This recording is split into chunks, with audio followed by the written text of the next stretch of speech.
We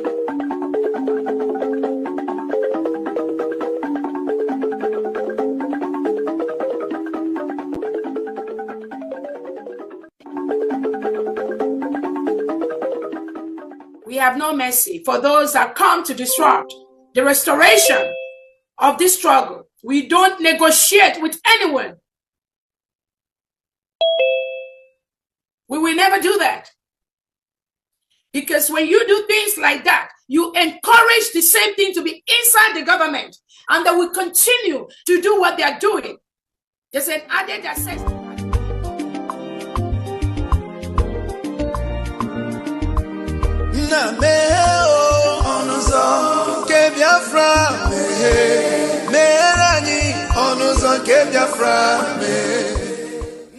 Welcome, fellow Biafrans, lovers of freedom across the world. I welcome you once again to this amazing platform where we bring you information that has to do with the United States of Biafra. Information coming from the right source. In this platform, we promote and support the restoration fully and recognition of the United States of Biafra under our Prime Minister, Mazi Simon Ekpa, and of the Supreme Commander of Mazi Nnamdi Kanu. Today, under the leadership of Dr. Ngozi Orabweze, the Deputy Prime Minister. Wherever you are and you're watching this program, I welcome you. Please like and share to all platforms. In this program, we will be continue to show you information that are coming from all angles, more especially things that has to do with the Biafran territory, regardless where it is, whether in the east, in the west, in the north, in the south. We bring it before you so that you can digest it and have a rethink and know where you stand. The only thing that can guarantee our freedom in that contraption called Nigeria is Biafra. It is either Biafra or nothing. And wherever you are, continue to support the United States of Biafra. That is the only way to go. That is the only way you can have good economy and have security. Regardless what you see today, do not get distracted. Do not get bemoved. Continue to stand your ground, to demand for self-determination because it is your right. Do not allow anyone to take away the right to self-determination, the right to self-defense, and the right to life from you. Kindly watch this video for more wisdom. Let's watch. Good morning, everyone. I'd like to again welcome you to the Langston Hughes Auditorium at the Schomburg Center for Research in Black Culture.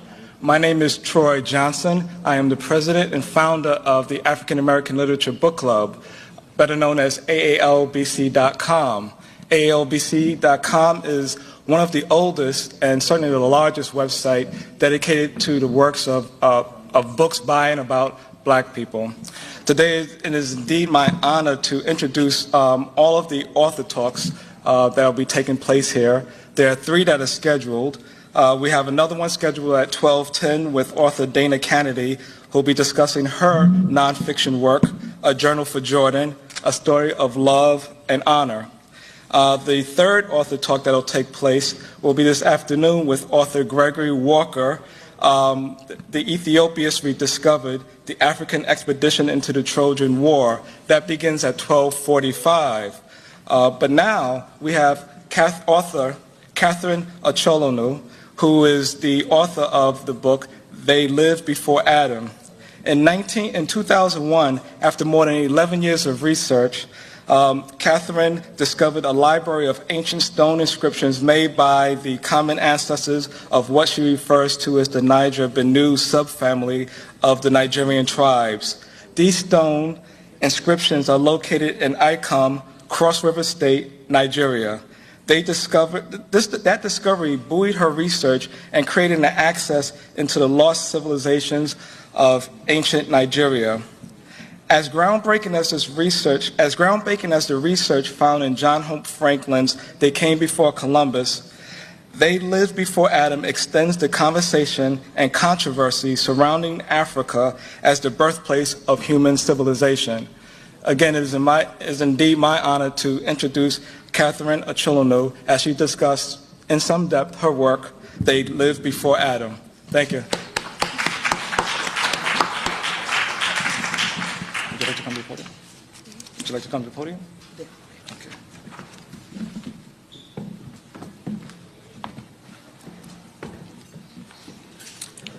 I'd like to first of all address the significance of the work we have done, the research we have done, we believe that our findings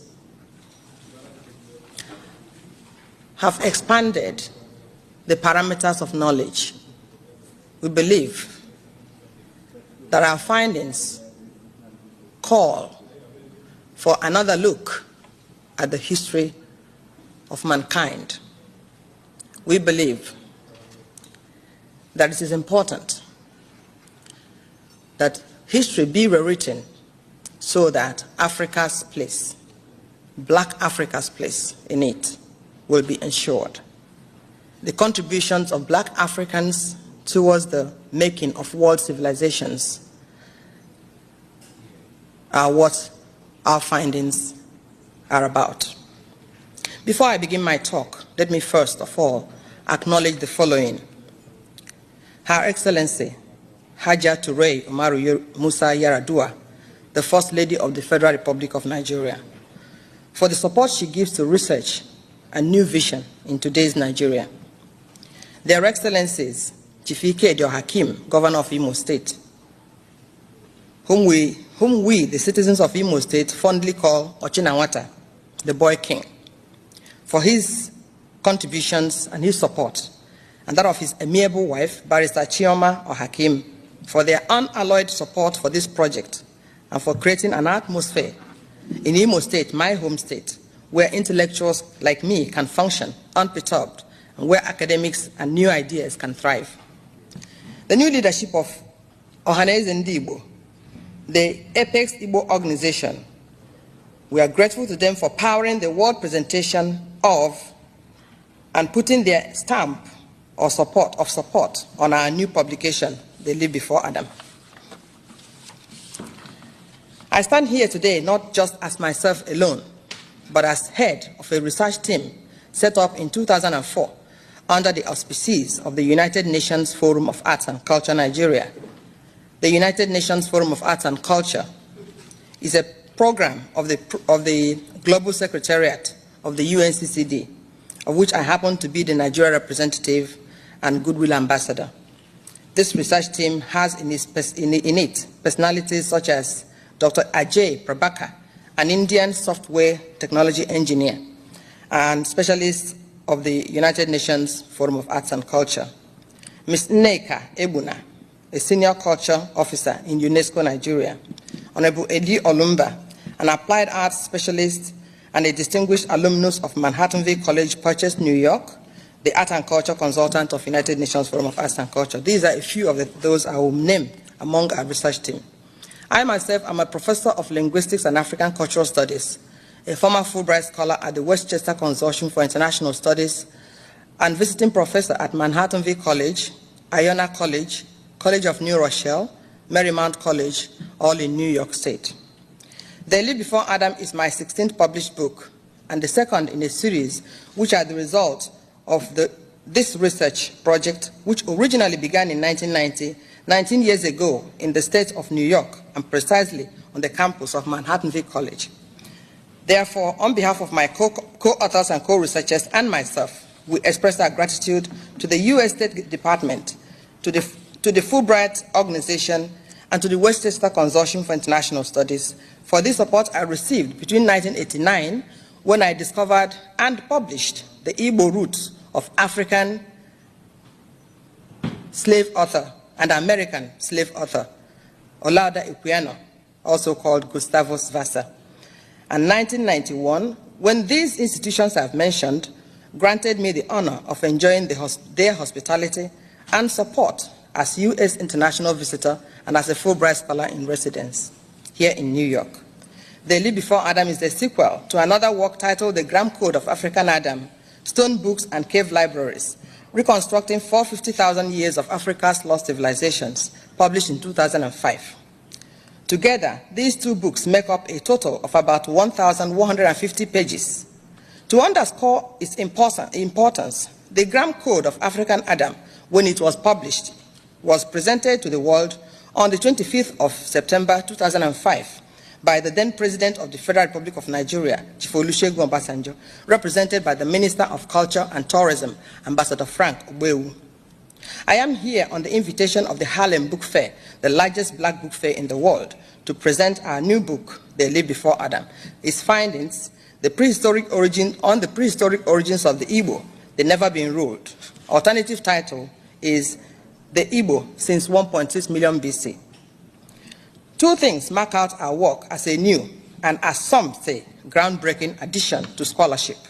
The first is the discovery and transcription of lost stone writings of prehistoric Africans.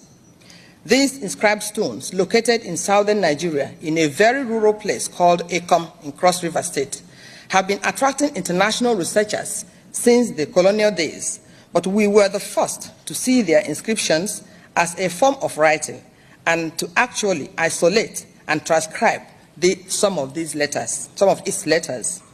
Another series of stone inscriptions called Ogam, found in Ireland, which many linguists have been struggling with for decades, were also transcribed by our team into an African language still spoken today in Nigeria.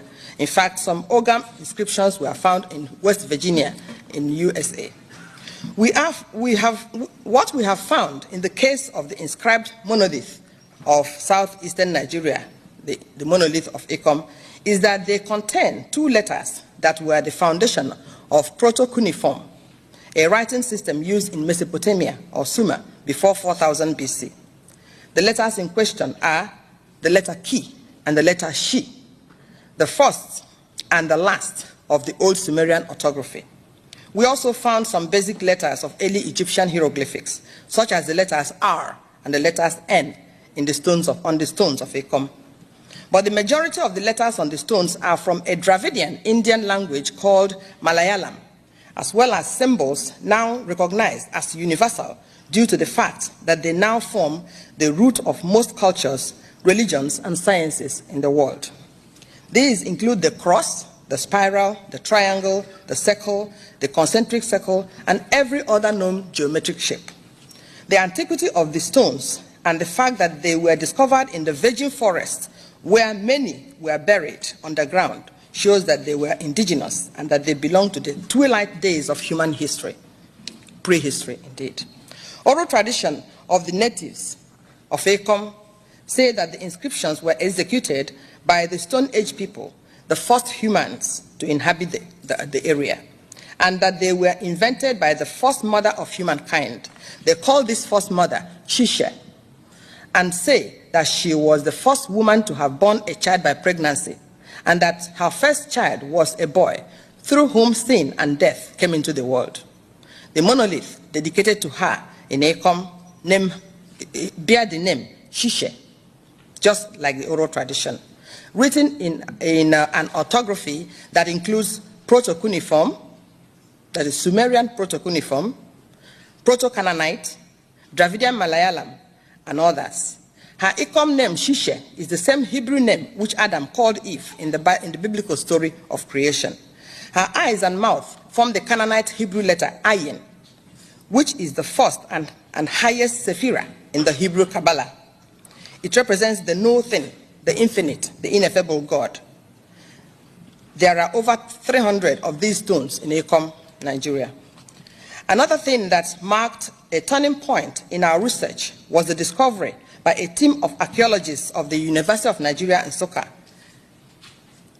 of early Stone Age hand axes and other stone implements belonging to the time zone of 1.6 million BC to 500,000 BC. The archaeologists, Professor F.N. Anozie, Professor J.O. Ijoma, and others working with some British faculty members of the Department of Archaeology, University of Nigeria in Nsukka in the 70s, discovered several lorry loads of non-polished as well as polished hand axes, picks, and other implements in a place called Ugwele in the zone of Okigwe in southeastern Nigeria. Their conclusion, published in a number of local journals at the time, that the Okigwe home of Homo erectus, or Nigerian early man, was the one-stop shop, the warehouse that supplied survival tools to all pockets of Homo erectus habitation worldwide. For us, this means that it was from Okigwe, prehistoric Nigeria, that the out of Africa migrations of early man took off to populate the 5 continents of the globe. More so because Homo erectus implements discovered all over the world all look like they were made in the same Okigwe factory. This was also the conclusion of the archaeologists. Our linguistic analysis of samples of words from a number of languages spoken in all 5 continents of the globe today confirm what several other linguists have long suspected and concluded, that mankind, as the Hebrew Bible says, spoke one language at the beginning. Our comparative linguistic analysis of words from many languages across the globe show that Igbo, the language group that includes Okigwe, the home of the Nigerian Homo erectus, was in fact spoken by the earliest inhabitants of countries as far-flung as Nigeria, Egypt, Mesopotamia, Turkey, India, China, Greece, United Kingdom, North America, South America, including the Greenland Eskimos. In fact, the 2 vernacular words that survived in Plato's description of Atlantis were found to be in sound and in meaning to have been directly derived from the Igbo language environment. So too were 90% of words used by Adam and his household, especially names of people and places and their meanings. Our research includes the origin and meanings of symbols used in every religion and sacred literature all over the world. In these, we found that Hebrew Bible, the Kabbalahs of the Hebrews and the Chinese, the Hindu Vedas and Ramayana, and the recently discovered Egyptian Christian Bible called the Nag Hammadi are of immense importance in revealing lost knowledge. Wherever we looked, we found evidence confirming the claims by geneticists who have been conducting mitochondrial DNA research in 4 leading universities here in USA. That all when Nnamdi Kanu said that Nigeria is a zoo, some of them were angry with him. Well, what is a zoo? An animal kingdom. What is a zoo? Cacophony of animals. What is a zoo? A place where there's no order, because animals inhabit there. Now, how can a president in the era of democracy, where human right is crowned king, a president who over time has claimed to be a Democrat, a president who, for as long as I know him, over 30 years now, have been part of the Nigerian polity and has never been a military man, how can he at this point in time breach the constitution, treat the nation as if it has no constitution, treat the constitution as if it is nothing? How can you remove a governor that his people voted for